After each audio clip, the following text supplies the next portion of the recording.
Mathayo sura 7, tuanze mstari ule wa 13. Neno linasema mlango ni mpana na njia yake ni nini? Pana, iendayo wapi? Upotevuni. Na mlango ni mwembamba na njia yake imefanya nini? Imesonga, iendayo wapi? Uzimani, nao waionao ni wachache. Anachagua kupita kwenye huo mlango ni wewe. Maisha sasa hivi tunayoishi ndio tunaochagua mlango upi tuupitie. Kila sekunde yako unayoishi ndio inathibitisha mlango gani wewe utaingia. Itafakari tu siku ya jana ulivyoishi, inathibitisha mlango gani unaingilia. Ukiitafakari jana yako, juzi yako, ndio itasema mlango gani wewe ambao unafanya nini, unaingia. Sisi tumeokoka, tumempa Yesu maisha, lakini wachache ni wana. Asilimia kubwa ya watu wameokoka, lakini wachache ni wana. Mtu ambaye sio mwana, hata kama ameokoka, hawezi kupita kwenye mlango huu mwembamba. Mwana ni nani?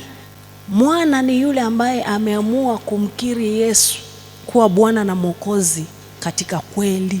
Biblia ukisoma, ukiendelea kusoma hapo, imeendelea kusemaje? Mstari ule wa 15 inasemaje? Jihadharini na manabii wa uongo, watu wanaowajia wamevaa mavazi ya kondoo, walakini kwa ndani ni mbwa mwitu wakali. Mtawatambua kwa matunda yao. Je, watu huchuma zabibu katika miiba, au tini katika mibaruti? Vivyo hivyo kila mti mwema huzaa matunda mazuri, na mti mwovu huzaa matunda mabaya. Mti mwema hauwezi kuzaa matunda mabaya, wala mti mwovu kuzaa matunda mazuri. Kila mti usiozaa tunda zuri ukatwa ukatupwa motoni. Ndiposa kwa matunda yao mtawatambua. Anasema kila mti utazaa matunda ambayo yamo. Ukipanda mchungwa hauwezi kutoa zabibu. Ukipanda zabibu huwezi kuvuna maharage. Ndio maana Wagalatia sura ile ya 6 mstari wa 7 anasema chochote apandacho mtu ndicho atacho nini? Atavuna. Maisha unayoishi leo, pumzi yako ya mwisho itakapokata, matunda yako yataonekana yalikuwa ni ya mbwa mwitu au ya mwanakondoo. Sasa hivi tunavyohubiri, tunavyoongea, kuna mtu anaweza kasikia kero akasema, kila tukienda mchungaji kanisani anafundisha, anatuambia utakatifu, si tunataka hela, si tunataka ndoa. Ukimwingiza mtu kwenye chumba cha mbwa mwitu, nini kinatokea? Moyo wako usipobadilishwa na kutoka kwenye umbwa mwitu na kuwa kwenye kondoo, hata ukiambiwa fedha ije kwako haitakuja. Kwa sababu ndio maana neno linasema katika hiyo Mathayo, usitupe nduru kwenye nini? Kwenye nguruwe. Mungu hawezi kutoa kitu cha thamani kwa mtu ambaye haoni uthamani ndani yake. Wengi tumeokoka, lakini hatutaki kufanywa wana. Kufanywa wana ni kujua neno, kuliishi nini? Neno, kulitenda nini? Neno. Unapofanya wana, ile dhambi ya asili, zile bloodline za familia vinazozuilia fedha kuja, zile laana za familia zinazozuia ndoa kuja, zinazozuilia kazi, zinazozuilia biashara, unapoendelea kujifunza neno, automatically vile vinaondoka. Fedha haitaambiwa njoo, fedha itafanya nini? Itakuja yenyewe. Naposema itakuja yenyewe, sio kwamba utaamka ndani utaikuta kitandani. Kile kitendo cha kuokoka hakikupi uhalali wa kuwa na mtoto au kazi. Maisha baada ya kuokoka, maisha baada ya wokovu, njia unayotembea ndio itathibitisha wewe ni mwana au ni nani. Kwa hiyo kuokoka kwako, usiseme kwamba nimeokoka muda mrefu. Mbinguni wanakuona wewe nani? Ni mwana? Wanakuona ni kondoo au ni mbwa mwitu? Anayefanyika kondoo, kondoo ni mtulivu. Sasa fedha unaitaka, lakini fedha ikiitaka kuja kwako inakutana na tabia za kinini? Mbwa mwitu. Fedha inakimbia. Lakini fedha ikija ikikutana na tabia ya ukondoo, ndo ile Yohana 15:5 inaitimia. Inasemaje? Kwa sababu inakutana na Yesu, yuko ndani. Yohana sura ile 15, anza kusoma mstari wa kwanza. Inasemaje? Mimi ndimi mzabibu wa kweli, na Baba yangu ndiye mkulima. Kila tawi ndani yangu lisilozaa huliondoa, na kila tawi lizaalo ulisafisha ili lizidi kuzaa. Ninyi mmekwisha kuwa safi kwa sababu ya lile neno nililowaambia. Kaeni ndani yangu nami ndani yenu. Kama vile tawi lisivyoweza kuzaa peke yake lisipokaa ndani ya mzabibu, kadhalika nanyi msipokaa ndani yangu. Mimi ni mzabibu, ninyi ni matawi. Akaaye ndani yangu nami ndani yake, huyo uzaa sana. Maana pasipo mimi ninyi hamwezi kufanya neno lolote. Palipo na tabia ya ukondoo ndipo panakuwa pana maongezeko.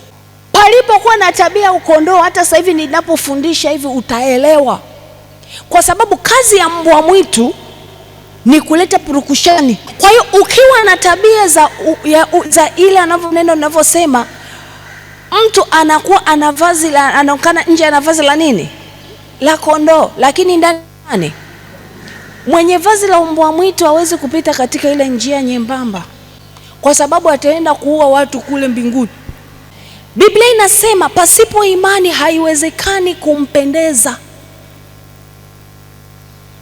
Kwa hiyo unapoingia maombi ukawa na mashaka, una wasiwasi, Mungu hawezi kukufurahia. Hata kama jambo umeliomba miaka 10, 20, 30, hata kama umeliomba miaka 3, 4, 5, usipoteze imani yako. Hata kama jambo umeliomba huu mwaka wa 3, usipoteze imani yako. Unapoipoteza haui furaha ya Mungu. Ukisoma Warumi sura ile ya 10 mstari wa 17, neno la Mungu linasemaje? Basi imani chanzo chake ni kusikia, na kusikia huja kwa neno la Kristo. Neno linasema imani chanzo chake ni nini? Ni kusikia, na kusikia huja kwa neno la nani? La Kristo. Kwa hiyo wakati wote, ili imani yako isishuke, inabidi ujikague, uwaga unasikia nini? Wewe umeokoka, unataka kulinda imani yako. Ukiwa kwenye gari peke yako, unaendesha gari, unasikilizaga nyimbo gani? Ukiwa chumbani unasikilizaga nini? Ukiwa nyumbani unaangalia movie gani? Wewe labda upo katika, unamwambia Mungu, mwaka huu kuna mambo makubwa nataka nifanye, lakini kuanzia asubuhi mpaka jioni unasikiliza ndombolo ya solo. Unajenga imani? Uwaga unasikiaga nini? Umezungukwa na kina nani? Wanaongea nini? Kwa sababu watu ulionao karibu ndio wanaojenga imani yako au kuishusha. Popote pale, iwe kazini, iwe wapi, unasikiliza nini? Unakuta mtu ni fundi ujenzi, tangu asubuhi anasikia watu wanavyotukana. Unakuta upo ofisini, watu wanaongea maneno ya mizaa. Ukitaka kujua athari za kusikia, madhara ya kusikia, muangalie mtoto ambaye alizaliwa akiwa mdogo, wa kike au wa kiume, alafu kila mtu anamwambia mke wangu, mme wangu. Kuna maneno hutakiwi kuyaona haya ili ulinde imani yako. Kuna watu leo waliitwa mume, waliitwa mke, wamejikuta wameoa, ndoa zao zina shida. Wengine wameshindwa kuoa na kuolewa kwa sababu kuna imani ilipandwa ndani yao ya kwamba huyu mme wangu, huyu mke wangu. Unajikuta unapitia shida. Kuna matamko yaliingia masikioni, yakatua moyoni, yakazaa matunda. Ndio haya ambayo yanatokea kwa mtu akiwa mtu mkubwa. Mtu anakuja anakuambia umetoka kazini kufanya kazi nzuri, afu anakuambia pole kwa kazi. Kuna kitu umesikia pole, utakaposema asante, maana yake ile kazi ni maumivu kwako, ni mzigo kwako. Hivi naomba nikuulize, mtu akifiwa unamwambiaje? Pole. Maana yake mtu unayempa pole, maana yake ana maumivu makali. Sasa naomba nikuulize, kazi ni maumivu? Ndio maana Biblia inasema hivi, utalijua neno nalo neno litakuweka nini? Huru. Umetoka umefanya shughuli nzuri fulani hivi ya shamba, umefanikiwa, umelima, umefanya nini, mtu anakuambia pole. Umetoka kazini, umepandishwa cheo, unarudi nyumbani, mke wako anakuambia jamani dia, karibu, pole. Kwa hiyo pole kwa kupandishwa cheo.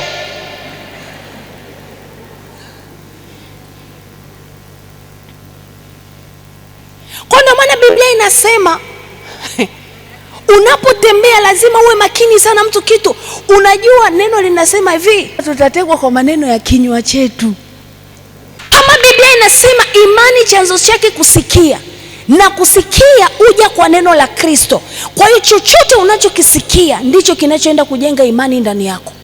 Kama mtu amekwambia pole kwa kazi, pole kwa kazi, pole kwa kazi, utashangaa unaanza kuichukia ile kazi. Yesu wakati po msalabani pale, nani alimwambia pole? Soma Biblia. Yesu alivyokutana na wanafunzi wake, alivyoonyesha alama, walimwambia pole? Hata unapoenda kumwona mgonjwa, unamjengea imani gani? Unamwambia pole? Ukimtamkia pole, malizia umshinda. Labda kama unataka kumpa pole ya kumwonyesha nini? Huzuni. Huzuni ya nini wakati yeye ni mshindi? Wagonjwa wengi wamekufa kwa kupewa pole. Kwa sababu pole utavotoa, uweze ukasema hivi pole. Ukienda kumwona mgonjwa ukisema pole, na utaka kigonjwa gonjwa.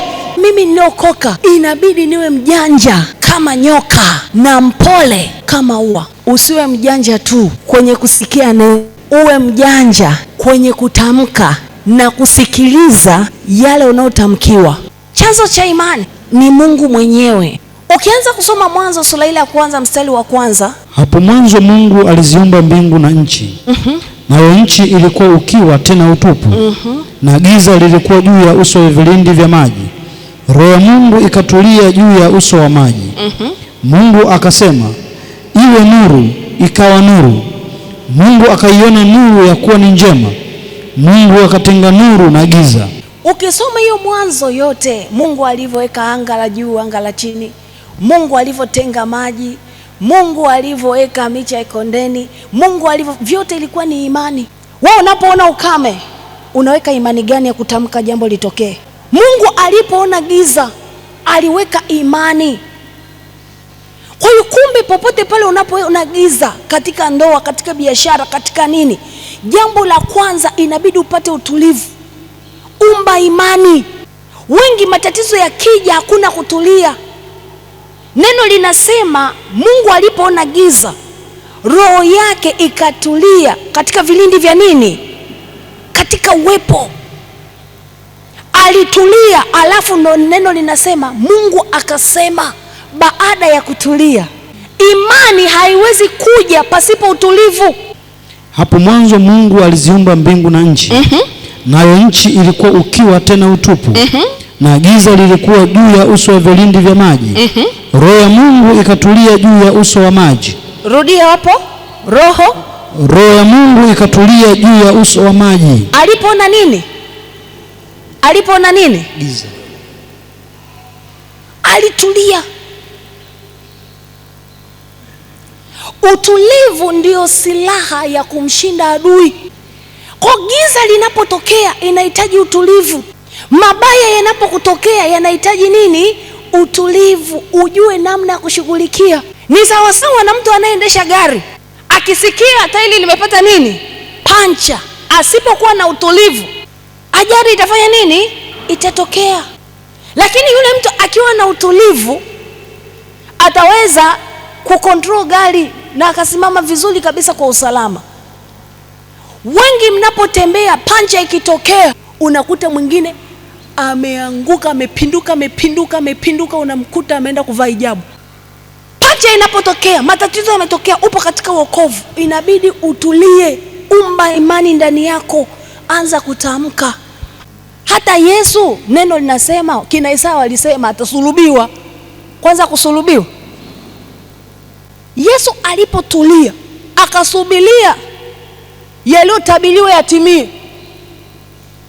ndipo wokovu ulikuja, akafufuka. Usipokubali kutulia ili kitimie kile ambacho wamesema kije,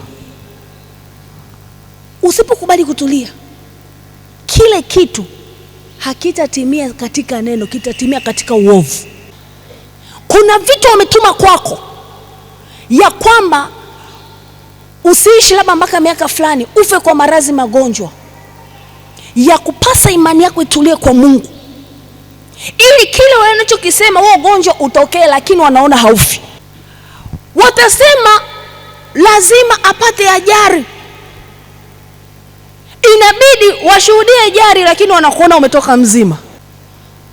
Wametuma ajali yao, ajali itatokea, lakini unatoka nini? Mzima. Kwa hiyo usipokuwa na imani, sema nisipokuwa na imani ni ngumu kumwona Mungu, kwa sababu chanzo cha imani ni Mungu mwenyewe. Kuna mwingine baada ya mimi kufundisha, hata utakuta ICT watarusha, wananiangalia kwenye mtandao, wataniangalia Facebook, wataniangalia sijui wapi huko Instagram, wataniangalia huku. Hiki kitu ninachokisema, unaamini nini kuhusu ugonjwa wako? Kile unachokiamini kitamke. Yesu kabla ya kukata roho alisema nini? Alisema mwambie jirani yako imefika wakati wa kuamini, imekwisha ndani yako. Imefika wakati wa kuamini, imekwisha, katika magonjwa, katika maradhi, katika madeni, katika aibu. Utakaposema imekwisha katika imani, itakuwa hivyo. Ukiwa una hali ya uoga, una imani ya mashaka, Mungu hawezi kukufurahia. Neno linasema mwenye haki wangu ataishi kwa imani. Kumbe usipokuwa na imani, hata kuishi ni ngumu. Umeona sasa? Unapoambiwa kuna ugonjwa, nimesema, yani hapo ninaposhikilia. Kwa nini sasa hivi umekuta watu wengi wakiambiwa ugonjwa hivi wanakufa mapema? Imani haipo. Yani watu wanaona magonjwa yana nguvu kuliko Mungu. Mungu hawezi kujidhihirisha kwa mtu ambaye yeye amwamini. Imani inalindwa. Timotheo wa pili sura ya 4 mstari wa 7 inasemaje? Nimevipiga vita vilivyo vizuri, mwendo nimeumaliza, imani nimeilinda. Pigana vita vilivyo vizuri, linda mwendo wako, linda imani yako, maliza mwendo, imani ilinde. Sasa mtu unaweza ukakuta umekaa katika imani muda mrefu, unamuomba Mungu, labda kuna kitu chako kinasita, mtu anakuambia bwana, kuna mganga kutoka Sumbawanga. Mbona wenzio wa kanisani wanaenda? Yule hakuchanji, anakupa tu nini? Dawa, mti. Mungu alisema miche ya kondeni tuitumie. Kwa sababu umeomba muda mrefu, umepiga vita vilivyo vizuri, lakini mwendo kumaliza umeshindwa, imani kuilinda umeshindwa. Unashangaa umeingia katika mtego. Ndio wengi wanafanyiwa hivyo sasa hivi. Mtu ameokoka, ana tatizo, analetewa dawa ya kienyeji, analetewa vitu vya uganga, anamuinua Yesu, lakini ndani kuna dawa ya kienyeji, kuna ilizi anayo. Imani, sema imani ndio inaonilinda, na imani unailinda. Two-way traffic. Wewe unabidi uilinde imani, na imani ndio itakao kulinda wewe. Sema imani, na mwenye imani anakuwa mtu wa kuzaa matunda. Yesu anasema akae ndani yangu na mimi ndani yake, huyo ufanya nini? Kwa maana hiyo hakuna mwenye imani ambaye hazai nini? Matunda.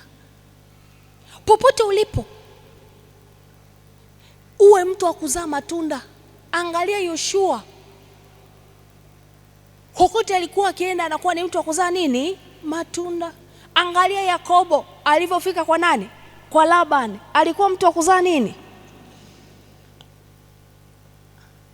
Yusufu alipofika kwa Potifa, alipokuwa gerezani, alikuwa ni mtu wa kuzaa nini? Mahali popote ulipo, usikae kwa hasara, unatakiwa uwe mtu wa kuzaa matunda. Wewe uwe mtu wa kuzaa matunda. Yaani watu wakikuona wakuone wewe ni faraja, ni furaha, unasababisha jambo kutokea. Lakini inabidi ili uwe mtu wa kuzaa matunda, jiamini ya kwamba mimi nimeokoka, Yesu yuko wangu. Ni kweli familia imetenda dhambi, haya matendo nayo yatenda sasa hivi sio kwa sababu yangu, wale waliopita ndio wamenisababishia. Kwa hiyo Bwana Yesu, mimi nashindwa kuacha uongo, lakini wale kule, wale waliopita ndio zao, wao ndio wamesababisha mimi nimezaliwa hivi, ninasema nini? Uongo. Lakini mimi nataka niwe mwana kwako, mimi nataka nikupendeze wewe Yesu, japokuwa nina tabia zisizofaa. Yesu, mimi nataka unibadilishe nifae mbele zako. Hapa nilipo lazima nizae matunda. Kuna haki huwezi kupata pasipo kuelewa wewe ni nani mbele zake. Sehemu nyingine ya pili katika hiyo kuzaa matunda ni katika kusababisha watu wanakuja kwa nani? Kwa Yesu. Soma Marko 16 mstari wa 15 hadi 16, inasemaje? Akawaambia, enendeni ulimwenguni kote mkaihubiri Injili kwa kila kiumbe. Aaminie na kubatizwa ataokoka, asiyeamini atahukumiwa. Na ishara hizi zitafuatana na hao waaminio. Kwa jina langu watatoa pepo, watasema kwa lugha mpya, watashika nyoka, hata wakinywa kitu cha kufisha hakitawadhuru kabisa. Wataweka mikono yao juu ya wagonjwa, nao watapata afya. Mpaka hapo inatosha. Anaanza kusema aaminie na kubatizwa atafanya nini? Asiyeamini. Lakini yule ambaye ataokoka, kuna ishara zitatembea naye. Sema ishara. Unapookoka ni jambo lingine. Ishara zinakuja kipindi unapoanza nini? Safari. Halo? Manake upo katika nini? Mtembeo. Ishara zinakufuata. Ishara haiwezi kwenda kwa mtu aliyekaa. Sema ishara haiwezi kwenda, haiwezi kuambatana na mtu aliyekaa. Inabidi uwe mtu wa kuzaa matunda, kusababisha wengine wafanye nini? Wampokee Yesu. Kazini uwe wa faida. Halo? Halo? Yaani ukikaa nyumbani uwe wa faida. Popote ulipo uwe wa nini? Wa faida. Ni marufuku kuanzia sasa mwaka kupita bila we kuzaa matunda. Mwambie mwenzio ni marufuku kukaa bila kuzaa matunda. Ni marufuku kukaa bila kuona mafanikio. Mwambie hiyo sio mpango wa Mungu. Ukiona umekaa kila siku upo hapo hapo, ukiona umekaa kila siku huoni mabadiliko, ukiona mwezi mzima yani hujaona ongezeko la namna yote, kiroho, kuleta wa mtu, kimaisha yako, chochote, yani upo dormant. Wewe sio dormant account. Hivi mbinguni malaika wote waliokuwepo hakuna hata mmoja anayekutembelea mwezi mzima? Yesu akiwa rafiki yako anaamrisha mazuri ya kufuate. Kwa hiyo ukiona umekaa wakati wote hamna chochote unachokiingiza, hamna chochote unachofanikiwa, maana yake umekuwa dormant account, account ambayo yani haifanyi kazi yoyote. Sema mimi sio dormant account. Hela lazima zije.